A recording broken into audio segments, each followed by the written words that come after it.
Novamente, boa noite a todos. Convido a igreja a abrir as suas Bíblias para o Evangelho de João, capítulo 20, verso do 1 ao 10.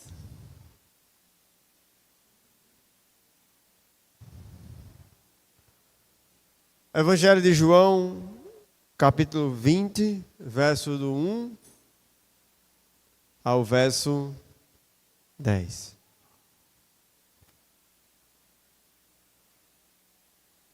Leiamos.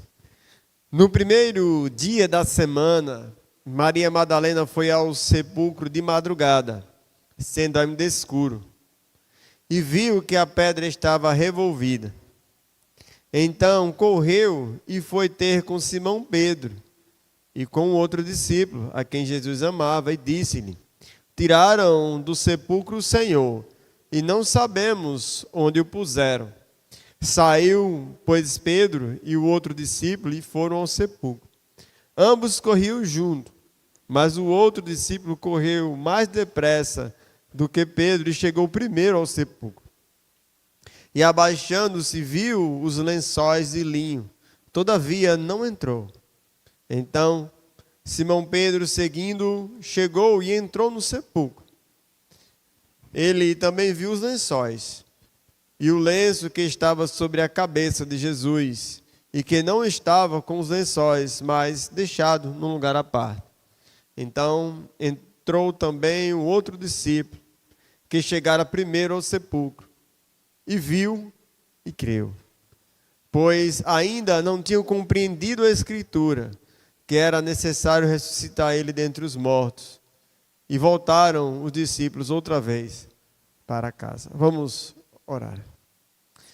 Querido Deus, amado Pai, somos gratos a Ti, Senhor Deus, pela bênção que é poder abrir a Tua palavra e estudarmos, Senhor Deus, a Escritura. Pai querido, queremos ser gratos pela obra de Cristo, pela graça em nossas vidas. Aqui, Senhor Deus, evidenciada pela a vitória sobre a morte através da ressurreição do nosso Senhor. Obrigado, querido Deus, pois a ressurreição do nosso Senhor marca a ressurreição de todos aqueles que creriam nele. Obrigado, Pai querido, que a doutrina da ressurreição possa estar, Senhor Deus, vívida em nossa mente e no nosso coração, que possamos estar convictos, Senhor, que nosso amado Jesus ressuscitou dentre os mortos, para que possamos também, Senhor Deus, viver em novidade de vida. Assim, agradecidos em Cristo Jesus nosso Senhor. Amém. Meus amados irmãos, a doutrina da ressurreição de Cristo é uma das doutrinas chaves do cristianismo. Nós estudamos bastante sobre a morte do Senhor e a cruz. E ela é de fundamental importância para compreendermos como Deus redimiu os homens.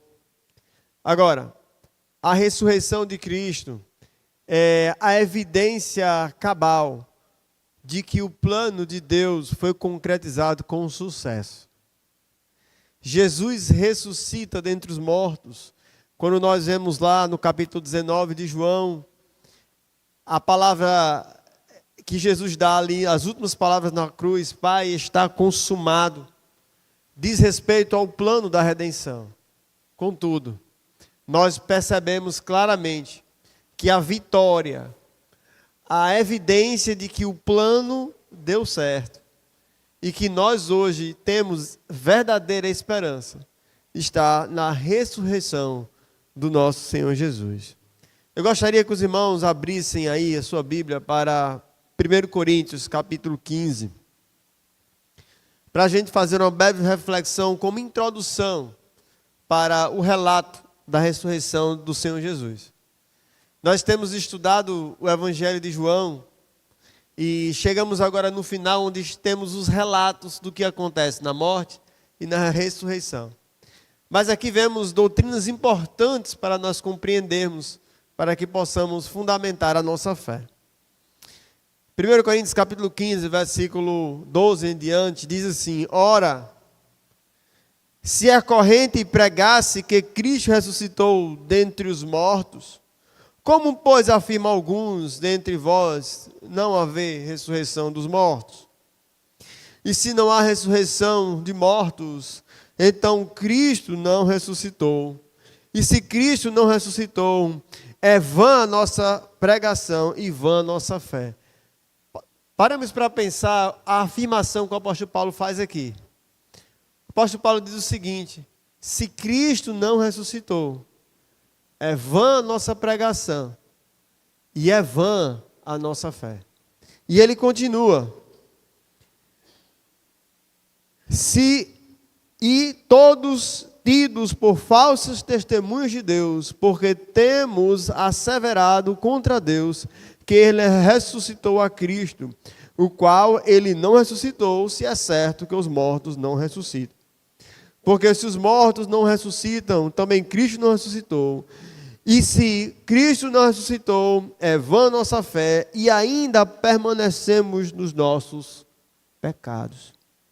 Então, o apóstolo Paulo aqui, ele atribui os efeitos da redenção à ressurreição de Cristo, percebem? Como é que nossos pecados foram pagos diante do Senhor? Através da oferta dada, o sangue e o corpo de Cristo Jesus. Mas o apóstolo Paulo diz: se Cristo não ressuscitou, é vã esta fé e nós ainda permanecemos no pecado.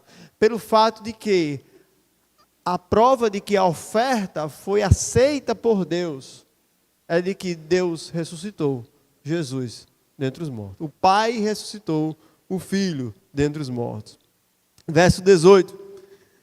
E ainda mais, os que dormem em Cristo pereceram. Se a nossa esperança em Cristo se limita apenas a essa vida, somos mais infelizes de todos os homens.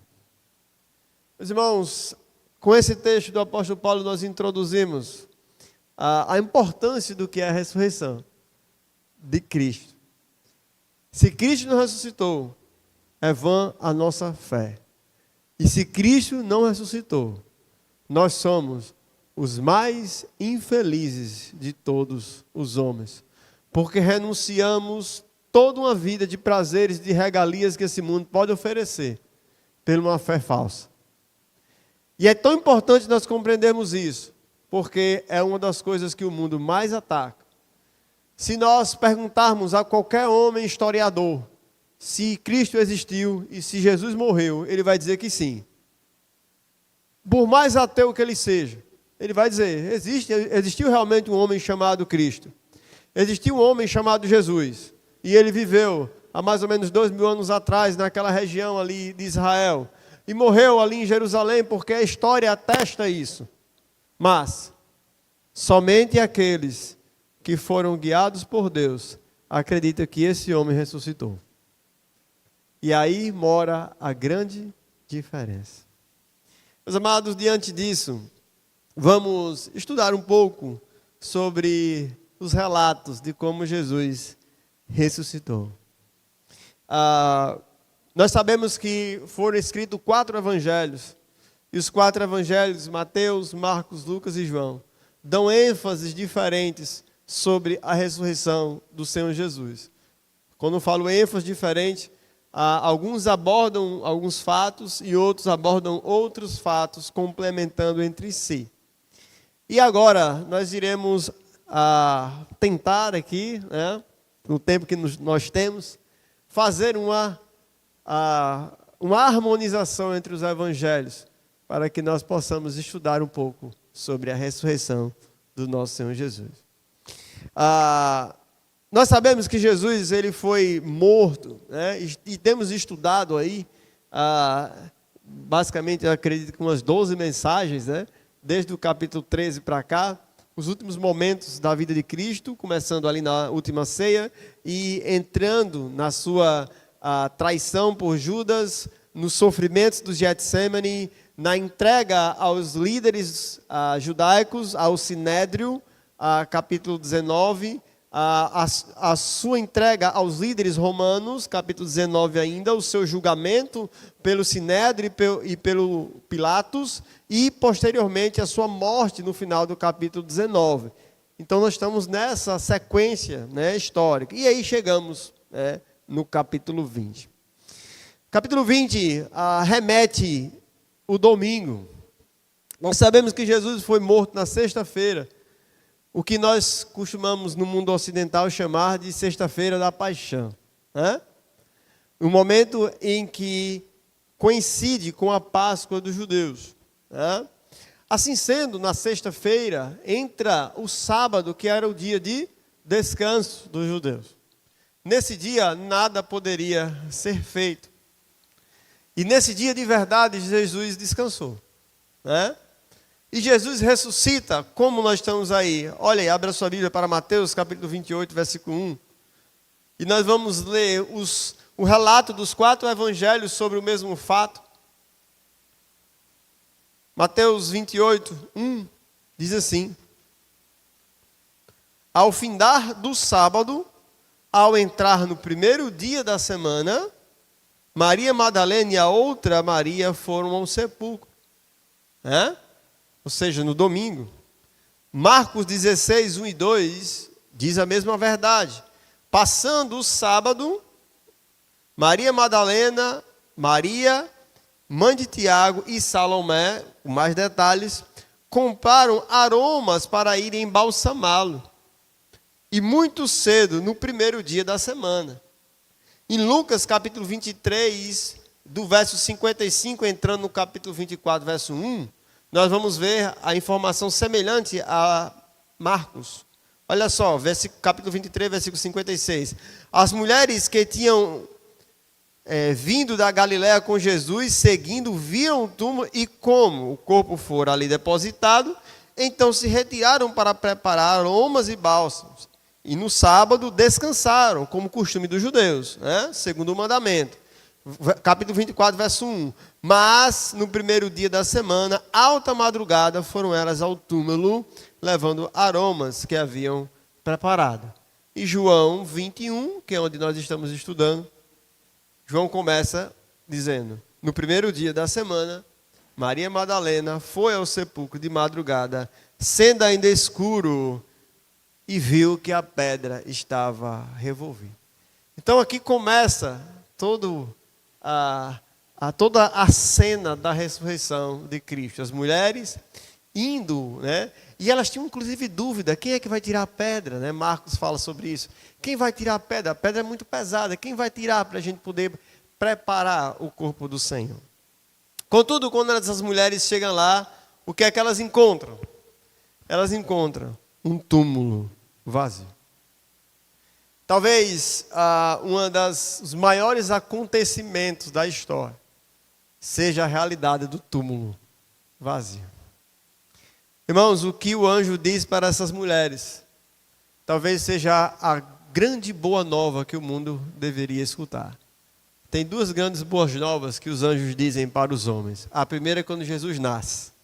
E a segunda é quando Jesus ressuscita. Veja, capítulo 28 de Mateus, verso do 2 ao verso 7. E nós vamos ler bastante a Bíblia aqui hoje, certo? Hoje estaremos fazendo uma harmonização dos evangelhos em relação à ressurreição de Cristo, tá bom? Capítulo 28, verso 2 a 7. Mateus dá bastante detalhes do que aconteceu.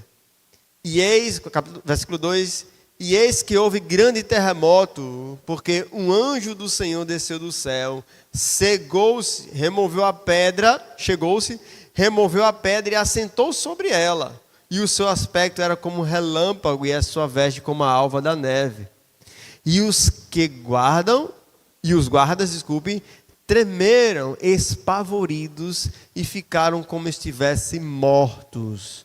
Mas o anjo, dirigindo a mulher, disse: não tenha medo, não temais, porque sei que busca Jesus que foi crucificado. E a frase é essa: ele não está aqui, ele ressuscitou. O anjo dá a notícia que mudaria a história. O anjo diz: ele não está aqui. Aquele que vocês procuram, que morreu há alguns dias atrás, ele não está aqui. Ele ressuscitou. Mas é interessante que medo pairava no coração de todos. Medo parava no coração dos guardas. E medo também parava no coração daquelas mulheres. E nós vamos entender que a ressurreição de Cristo, um dos efeitos para o coração dos incrédulos, é este: medo. Aquelas pessoas que ainda não conhecem. Imagine, meus amados irmãos, aquele homem que todos viram ser morto, transpassado. Agora ele não estava mais lá. Mas tem mais. Imagine só, pensar que este homem era o Filho de Deus, que os homens tinham matado. Mesmo que os homens não creiam nessa verdade, a realidade da morte e da ressurreição de Cristo assusta qualquer coração. A realidade de que Jesus ressuscitou assusta qualquer coração incrédulo. Sabe por quê? Porque se o homem incrédulo acreditar que Jesus ressuscitou, ele precisa acreditar que mataram o Filho de Deus. E isso, meus irmãos, é uma verdade que confronta qualquer coração. Isso é uma verdade que dá medo, de verdade. Dá medo. Por isso que os guardas temeram. E as mulheres também temeram. Marcos, ele dá um relato interessante. Olha lá, Marcos capítulo 16, verso 3 a verso 5.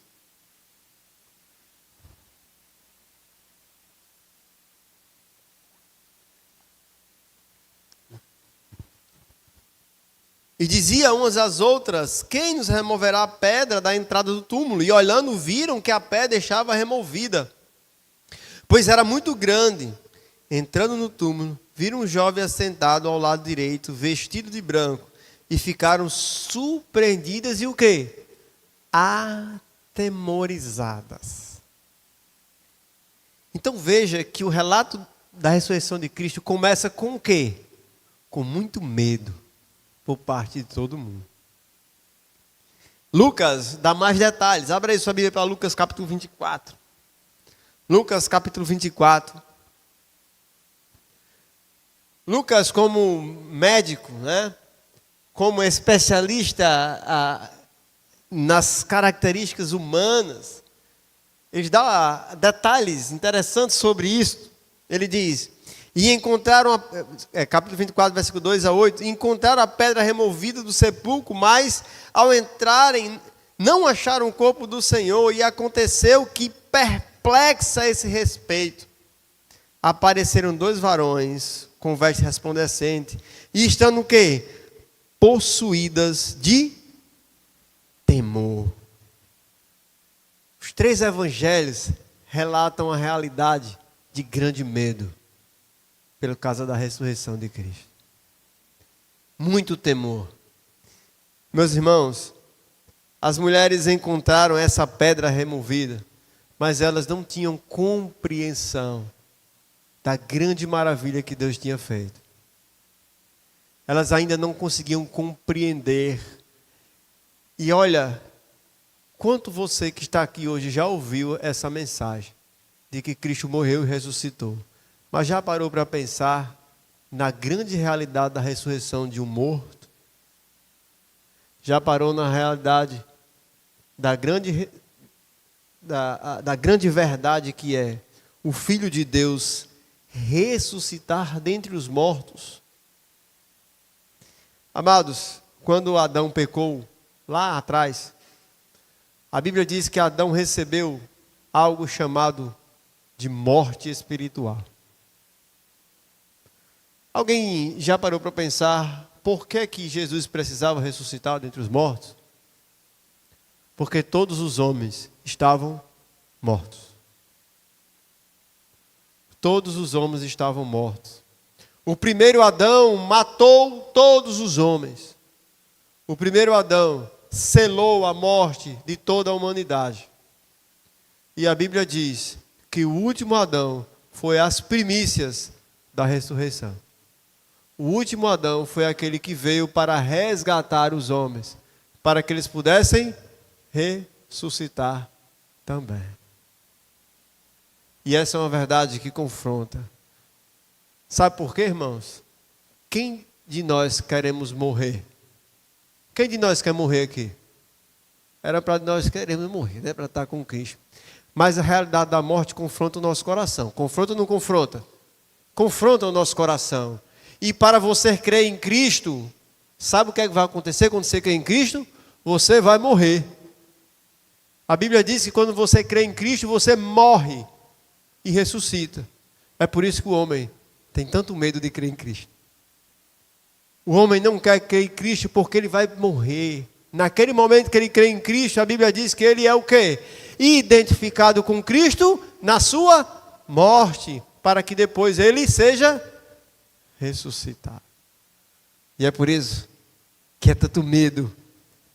A realidade do Senhor Jesus ressuscitado gerava tanto pavor no coração das pessoas.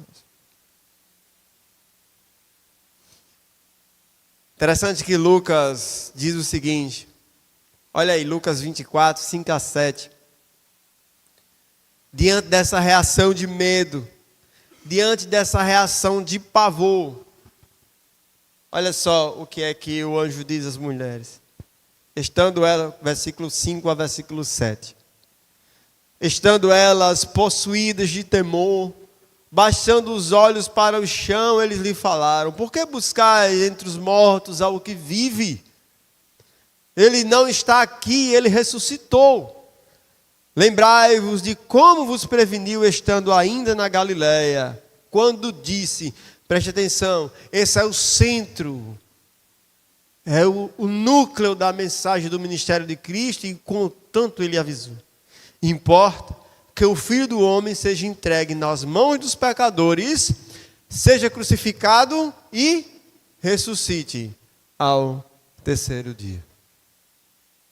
Mesmo Jesus tendo falado tantas vezes isso, os corações ainda não criam nessa verdade. Mesmo Jesus tendo anunciado insistentemente que era necessário que ele fosse entregue, que era necessário que ele padecesse, que era necessário ele cumprir o clamor profético lá de Isaías 53, em que ele substituiria a todos. Os homens ainda não criam nessa realidade, em que era necessário ele morrer, mas que ele ressuscitaria. O centro da mensagem está nesse versículo 7, quando ele disse: importa que o Filho do Homem seja entregue na mão dos pecadores e seja crucificado e ressuscite ao terceiro dia. Veja o que é que acontece no versículo 11 de Lucas 24. Abre aí sua Bíblia. Muitas coisas acontecem, e se há uma realidade muito forte no relato da ressurreição de Cristo, é que os corações custam a acreditar que Cristo ressuscitou. Os corações, mesmo avisados, custam a acreditar na realidade maravilhosa da ressurreição. Olha só, capítulo 24, versículo 11. Tais palavras lhe pareciam como o quê? Como delírio. E o quê? E não acreditar nelas. Ou seja, que está aqui, será que isso se aplica a você? Será que, caro amigo, a realidade da ressurreição de Cristo parece um delírio? E mesmo diante de tantas evidências, você ainda não crê? Será que seu coração está apavorado com a realidade dessa ressurreição? Apavorado com a realidade que, se você crer nisso, você também vai morrer com Cristo. Aquelas mulheres ficaram apavoradas com essa realidade. E o seu coração duvidou. Mas volte lá para João. Relato paralelo, e vamos complementando os relatos. Quem primeiro chega lá são as mulheres, e são desafiadas pela realidade da ressurreição. Mas, capítulo 20, versículo 3 a versículo 10, nós vemos agora o relato se desenrolando. Versículo 3 a 10. Saiu, pois, Pedro e o outro discípulo e foram ao sepulcro. Quem é esse outro discípulo aqui? É João. Certo? Interessante aqui, e é importante, sempre que João se refere a ele, normalmente ele chama o outro discípulo ou o discípulo que Jesus amava. Né? Então João não se refere a ele pelo nome dele. Né? João, que escreveu o próprio evangelho, ele se denomina o outro discípulo ou aquele a quem Jesus amava. Algo interessante aí, e eu gostaria que você prestasse atenção, que há estágios que eles passam durante a chegada, a corrida, em que um corre mais do que o outro, né? Nós vemos aí que um é mais corredor do que o outro, né? João é mais corredor do que Pedro, chega primeiro. Mas é interessante que assim, baixando-se, viu os lençóis de linho e todavia não entrou. Talvez João ficou com medo de entrar. Talvez João olhou um homem 3 dias, né? Ali, ficou talvez até com medo de entrar diante do que ele poderia ver lá dentro. A língua original que foi escrita diz que esse viu é uma ideia de contemplou com medo. É uma palavra específica para... Ele viu, mas não teve coragem de se aproximar. E não entrou. Então, Simão Pedro, seguindo, chegou, e nós conhecemos o perfil do apóstolo Pedro, né? O apóstolo Pedro é aquele que entra e bota o pé na porta e não quer saber o que é que estava, né? Interessante que tem um comentarista que fala que todos nós temos um pouco de Pedro, né? Vamos às vezes com ânsia, né? Com muita, como nós chamamos aqui no Nordeste, muita sede ao pote, né? Vamos com muita sede ao pote. E ele entra e viu os lençóis e o lenço que estava sobre a cabeça, e não estava com os lençóis, mas debaixo, num lugar à parte. E aí, Pedro parece que encoraja João. Então entrou também um outro discípulo, que chegara primeiro ao sepulcro, e novamente viu. Veja que tem 3 palavras para viu aí. Vocês prestaram atenção? Primeiro, João viu, contemplou de longe. Ficou com medo. Pedro viu, é outra palavra que foi usada lá. E ele contemplou mais de perto. A terceira palavra tem a ver com a segunda visão de João. Então entrou também um outro discípulo que chegara primeiro e viu e que? E creu. Essa visualização aqui não é uma visualização simplesmente física, mas os seus olhos espirituais nesse momento creram. E é interessante que João, como ele vai relatar muitas descrenças através do fato da realidade da ressurreição de Cristo, ele diz: as evidências me ajudaram a crer. Ou seja, João não viu Jesus ressurreto. João viu o quê? As evidências de que Jesus ressuscitou. Talvez João deixou isso relatado aqui para que nós também pudéssemos refletir. Quem de nós viu Jesus ressuscitado? Nenhum de nós viu Jesus ressuscitado. O que é que nós sabemos? As evidências de que Cristo ressuscitou. Nós vamos ver que alguns precisaram muito mais do que isso para crer. E Jesus desafia estes corações. Após ouvir, meus irmãos, após ver, essa realidade de Jesus ali, não mais ali, João desperta no seu coração a fé. Naquele tempo, meus irmãos, era muito comum que os corpos fossem roubados. Casson escreve que roubo de túmulos era um crime tão comum que o imperador Cláudio, em 41 a 51 depois de Cristo, acabou ordenando pena de morte para quem roubasse um túmulo. Então, qual foi a primeira ideia de todos aqueles que estavam ali? Que o corpo de Jesus teria sido roubado. Essa era a primeira ideia. Né? Agora, a corrida para o túmulo revela muitos desafios espirituais para todos aqueles que seriam os discípulos que anunciariam posteriormente a realidade da ressurreição. Mas agora eu gostaria que os irmãos abrissem aí do versículo 8 ao versículo 10.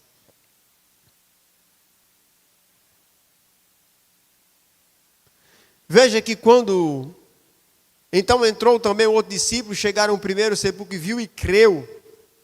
A realidade que João coloca de que creu. Quando nós estamos falando sobre fé, meus irmãos, a Bíblia fala que a fé é a plena convicção de quê? Dos fatos que se espera. E a certeza de quê? Das coisas que não se vê.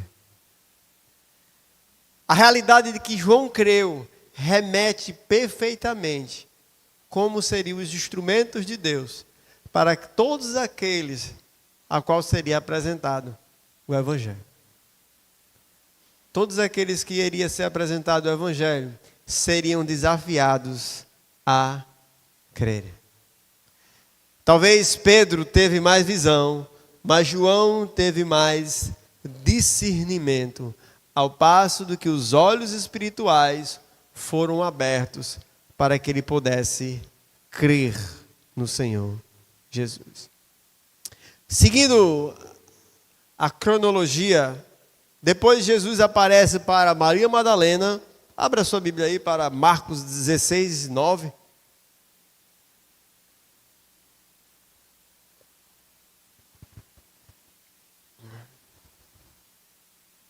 Marcos 16, 9 diz: havendo ele ressuscitado de manhã cedo, no primeiro dia da semana, apareceu primeiro a Maria Madalena, a qual expelira 7 demônios.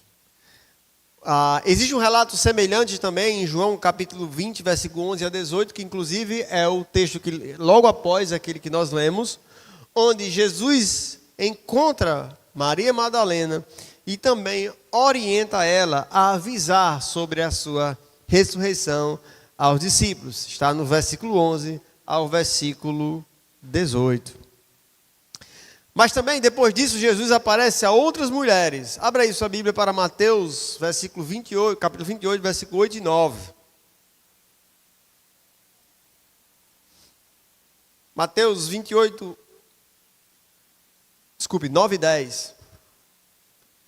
Eis que veio Jesus ao encontro delas e disse: salve! E elas, aproximando-se, abraçaram-lhe os pés e o adoraram. Então Jesus lhe disse: não temais, ide avisai aos meus irmãos que se dirijam a Galiléia e lá me verão. Então o que é que acontece aqui? Jesus primeiramente aparece para as mulheres encontram o túmulo vazio, Pedro e João também encontram o túmulo vazio, voltam perplexos com o que tinha acontecido. João, o Evangelho de João, relata que o próprio apóstolo João creu, mas as outras mulheres ainda estavam duvidosas em seu coração. Após isso, Jesus orienta essas mulheres a avisarem a seus discípulos que ele tinha ressuscitado. E aí, na sequência dos fatos, elas voltam para avisar aos 11, no caso, que a gente sabe que Judas já não fazia mais parte. Bem, nesse incremento de relatos, abra sua Bíblia para Mateus 28, 11 a 15. O que acontece entre esses relatos? Muito importante para compreender onde surgiu a descrença e a falsa afirmação do roubo de Cristo, do corpo de Cristo. Olha aí, capítulo 28, versículo 11 a 15.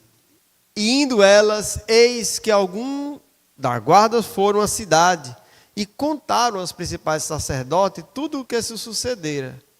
Reunindo-se eles em conselho com os anciãos, deram grande soma de dinheiro aos soldados, recomendando que lhe dissessem: vieram de noite os discípulos dele e o roubaram enquanto dormíamos.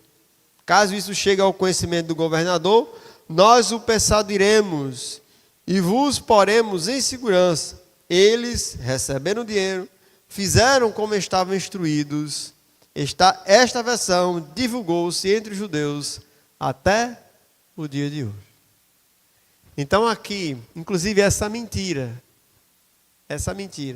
fundamenta, muito da descrença sobre a ressurreição de Cristo. Cunhada lá no início pelos homens que duvidaram da grande realidade da ressurreição. Agora, a próxima aparição de Cristo, da ressurreição, está em Lucas capítulo 24, versículo 13 a 35. Vamos abrir lá. Lucas capítulo 24, versículo 13 ao versículo 35. E Jesus aparece aos discípulos no caminho de Emaús. Nós estamos percorrendo aqui todos os passos da ressurreição de Cristo. Certo?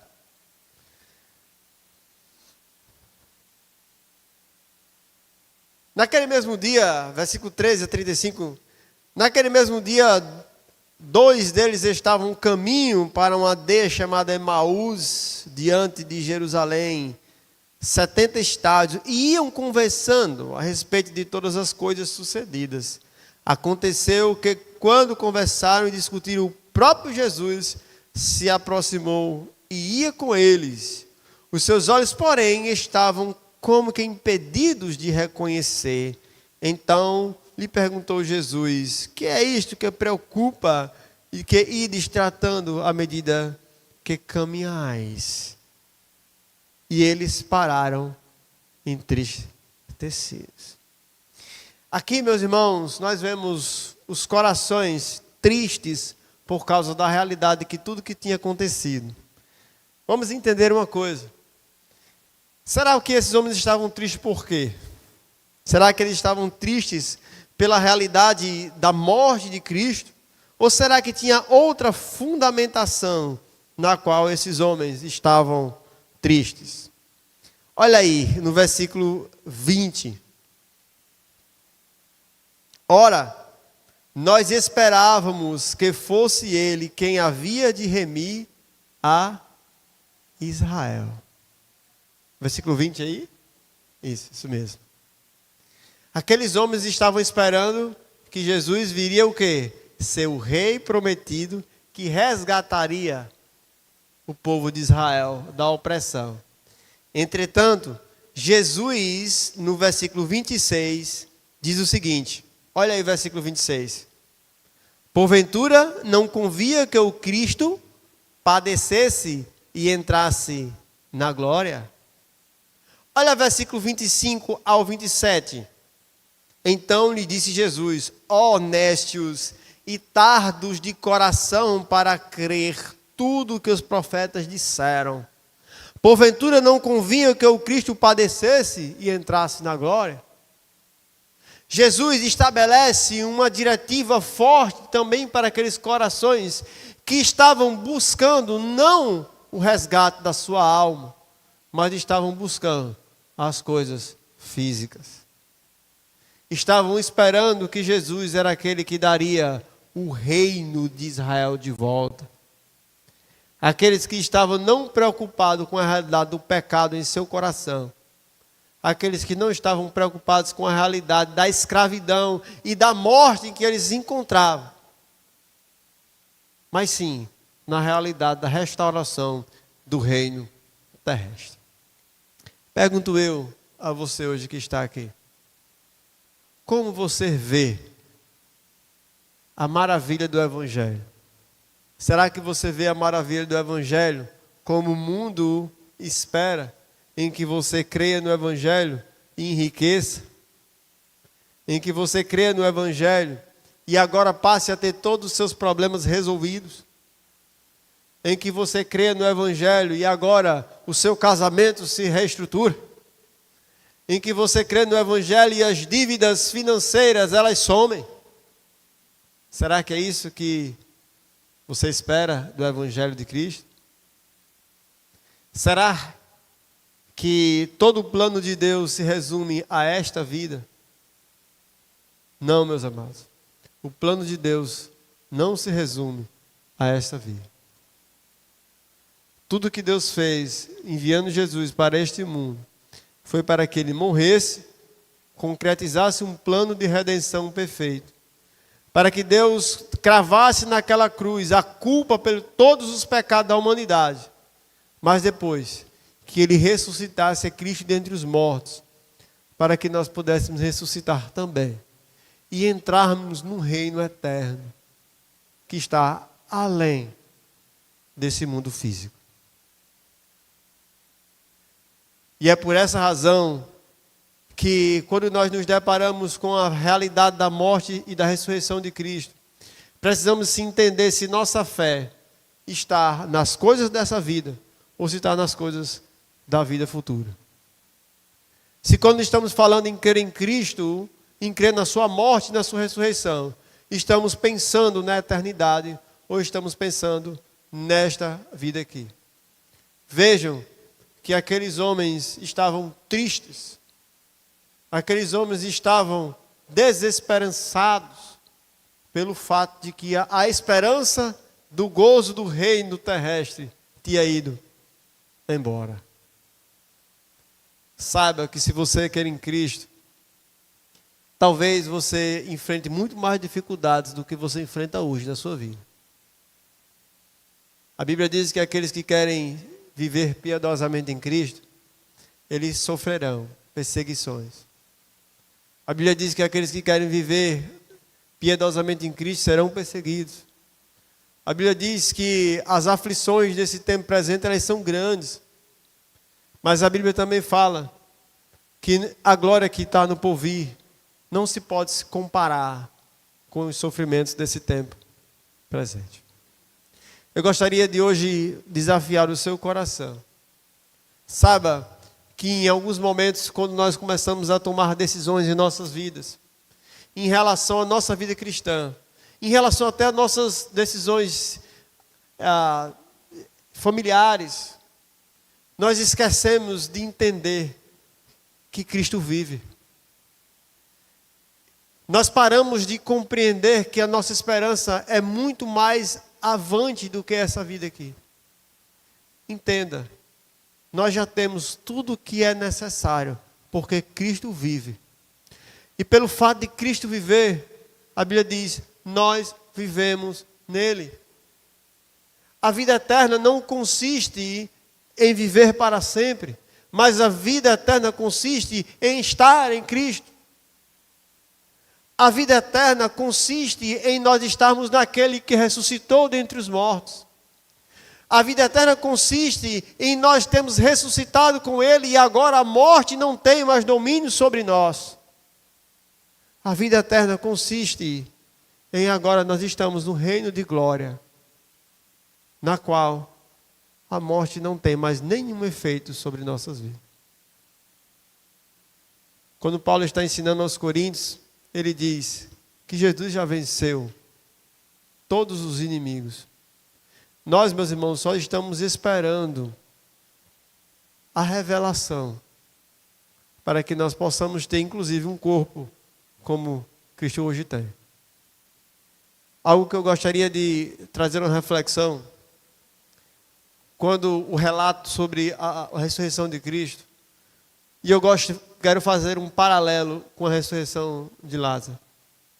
Vocês lembram como Lázaro saiu da tumba? Lázaro saiu da tumba todo enrolado, enfaixado, não é? Mas, quando os discípulos chegaram na tumba de Jesus, onde é que estavam as faixas? Elas estavam lá. Lázaro trouxe as faixas, porque Lázaro precisaria dessas faixas novamente, no futuro. Lázaro precisaria morrer novamente. Sabe por que Jesus não trouxe suas faixas? Porque ele nunca mais precisaria usá-las. Jesus não trouxe as suas faixas, porque Jesus vive eternamente. Meus amados, essa é uma verdade que deveria confortar nossos corações. Jesus vive eternamente. E nós, nele, vivemos eternamente. Que possamos crer na verdade da ressurreição de Cristo. E que nossos corações não sintam medo dessa realidade. E que se você está aqui hoje e ainda não crê em Cristo, você precisa entregar a vida a Cristo, para que a ressurreição de Cristo faça efeito em sua vida. E você também possa ter certeza de que é vivo eternamente. E que a morte não tem mais domínio sobre você. Porque Cristo ressuscitou. E porque você creu nele, você ressuscitou também com ele. Amém? Senhor meu Deus, amado Pai, graças te damos, Senhor Deus, a Ti, por esta rica verdade que é a ressurreição do nosso Senhor Jesus. Pai amado, quero confrontar os corações daqueles que aqui estão hoje. Senhor, sabemos que a Tua palavra desafia para que os homens possam crer na ressurreição de Cristo. Possam crer na morte como pagamento do preço, mas possam crer que Jesus ressuscitou dentre os mortos. A Escritura diz: se com a boca confessar Jesus como Senhor, e no coração crer que Deus ressuscitou dentre os mortos, será salvo. E nesta noite eu quero perguntar, há alguém que está aqui nesta noite, que por acaso quer crer em Jesus, quer crer que Jesus morreu por você, e que Deus ressuscitou Ele dentre os mortos, para que você também pudesse ter vida? Alguém quer crer em Cristo, para que possa ressuscitar dentre os mortos e ter a vida eterna? Alguém quer crer em Cristo? Levante uma de suas mãos. Alguém? Alguém quer entregar a vida a Cristo? Lembre-se, muitos foram desafiados a essa verdade, e muitos temeram. Mas lembre-se, você só vai entrar na presença do Senhor se você ressuscitar dos mortos. Alguém quer aceitar Jesus Cristo? Levante uma de suas mãos. Alguém? Alguém quer entregar a vida a Cristo e ter certeza de que a morte não terá mais domínio sobre você e que estará para sempre com Cristo? Levante uma de suas mãos. Alguém? Deus querido, somos gratos pela Tua palavra. Senhor, derrama a Tua misericórdia sobre a vida daqueles que estão aqui, para que, Senhor Deus, possam crer, possam ter coragem de abandonar a sua vida, possam, Senhor Deus, amar mais a Ti do que a sua vida, para que, Senhor Deus, possam de verdade desfrutar dessa graça maravilhosa. Pai querido, esteja com todos nós, em Cristo Jesus. Amém.